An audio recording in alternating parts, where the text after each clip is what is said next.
നമസ്കാരം, മെട്രോ മാറ്റിനിയിലേക്ക് സ്വാഗതം. തെന്നിന്ത്യൻ സിനിമാ ലോകത്തെ ഏവരുടെയും പ്രിയപ്പെട്ട താര ജോഡികളായിരുന്നു നാഗ ചൈതന്യയും സാമന്ത റൂത്ത് പ്രഭു. 2017 ഇരുവരും വിവാഹിതരാകുന്നത്. എന്നാൽ ഇരുവരുടെയും ബന്ധത്തിന് അധികകാലം ആയുസ്സുണ്ടായിരുന്നില്ല. 2021 നാഗ ചൈതന്യയും സാമന്ത റൂത്ത് പ്രഭുവും വേർപിരിയുകയായിരുന്നു. ഇരുവരും വിവാഹമോചനം പ്രഖ്യാപിച്ചപ്പോൾ ആരാധകർ അടക്കം എല്ലാവരും അമ്പരപ്പോടെയും വേദനയോടെയുമാണ് ആ വാർത്ത കേട്ടത്. എന്നാൽ സാമന്തയുമായി വേർപിരിഞ്ഞ ശേഷം നാഗചൈതന്യ നടി ശോഭിത ധൂലിപാലയുമായി പ്രണയത്തിലാണെന്ന് വാർത്തകൾ പരന്നു.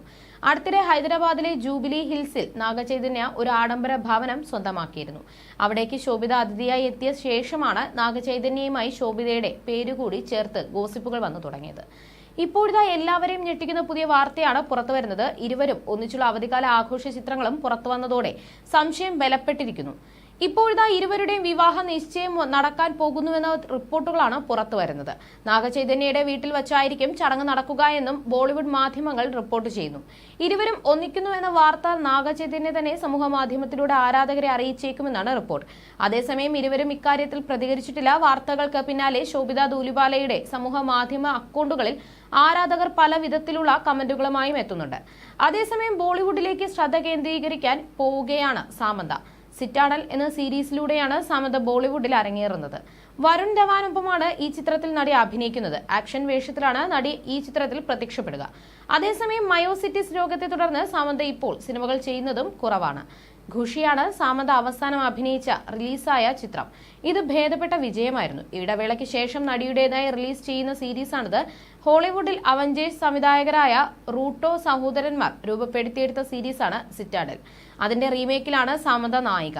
ഹോളിവുഡിൽ പ്രിയങ്ക ചോപ്രയായിരുന്നു നായിക. നിലവിൽ തെലുങ്ക് സിനിമയിലെ ഏറ്റവും കൂടുതൽ പ്രതിഫലം വാങ്ങുന്ന നടിയാണ് സാമന്ത. ഹിന്ദിയിൽ അതുകൊണ്ട് പ്രതിഫലമൊന്നും കുറച്ചിട്ടില്ല. വമ്പൻ പ്രതിഫലമാണ് സിറ്റാഡലിനായി നടി വാങ്ങിയിരിക്കുന്നത്. സാമന്ത സിറ്റാഡലിനായി തന്റെ പ്രതിഫലം വർദ്ധിപ്പിച്ചുവെന്നാണ് റിപ്പോർട്ട്. 10 കോടിയാണ് ഈ പരമ്പരയിൽ അഭിനയിക്കുന്നതിനായി സാമന്ത വാങ്ങിയിരിക്കുന്ന പ്രതിഫലം. ആന്റണി റൂസോ, ജോ റൂസോ, മൈക്ക് ലാറോക്ക എന്നിവർ ചേർന്നാണ് നിർമ്മിക്കുന്നത്. അതേസമയം സിറ്റാഡലിന് വേണ്ടി വാങ്ങിയിരിക്കുന്ന പ്രതിഫലം സാമന്തയെ നയൻതാരയ്ക്ക് തൊട്ടുപിന്നിൽ എത്തിച്ചിരിക്കുകയാണ്.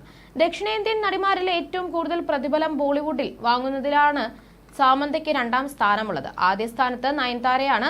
ലേഡി സൂപ്പർ സ്റ്റാർ ജവാനിൽ 11 കോടി പ്രതിഫലമായി വാങ്ങിയിരുന്നു. അടുത്തിടെ പ്രതിഫലം വർദ്ധിപ്പിച്ച് 12 കോടിയാക്കി മാറ്റിയിരുന്നു. ഏറ്റവും രസകരമായ കാര്യം, സാമന്തയ്ക്ക് കഴിഞ്ഞ 1 വർഷത്തോളം കാര്യമായ റിലീസുകൾ ഒന്നും ഉണ്ടായിരുന്നില്ല. എന്നിട്ടും മാർക്കറ്റ് വാല്യൂവിൽ യാതൊരു ഇടിവും ഉണ്ടായിട്ടില്ല. ഖുഷിക്ക് ശേഷം മറ്റൊരു റിലീസ് നടിക്കില്ല. പുഷ്പയിലെ ഐറ്റം ഡാൻസ് മാത്രമാണ് ഇക്കാലയളവിൽ സാമന്ത ചെയ്തത്. അത് വലിയ ഹിറ്റായി മാറുകയും ചെയ്തിരുന്നു. സിറ്റാഡലിൽ ഹണി, ബണ്ണി എന്നീ കഥാപാത്രങ്ങളെയും സാമന്തയും വരുണും അവതരിപ്പിക്കുന്നത്. ഇരുവരും രഹസ്യാന്വേഷണ വിഭാഗം ഏജന്റുമാരാണ്. സാധാരണ ചിത്രങ്ങളിൽ 3 കോടിയാണ് സാമന്ത പ്രതിഫലമായി വാങ്ങാറുള്ളത്. പുഷ്പയിലെ നൃത്തരംഗത്തിന് 5 കോടിയും നടി വാങ്ങിയിരുന്നു. അതിനുശേഷമാണ് ഇപ്പോൾ വൻ തുക പ്രതിഫലം വർദ്ധിപ്പിച്ചിരിക്കുന്നത്. You're watching me on metromatney.com. on metromatney.com. metromatney.com. Subscribe for more videos. Subscribe for more videos. Subscribe here for more videos. Subscribe now. Thank you.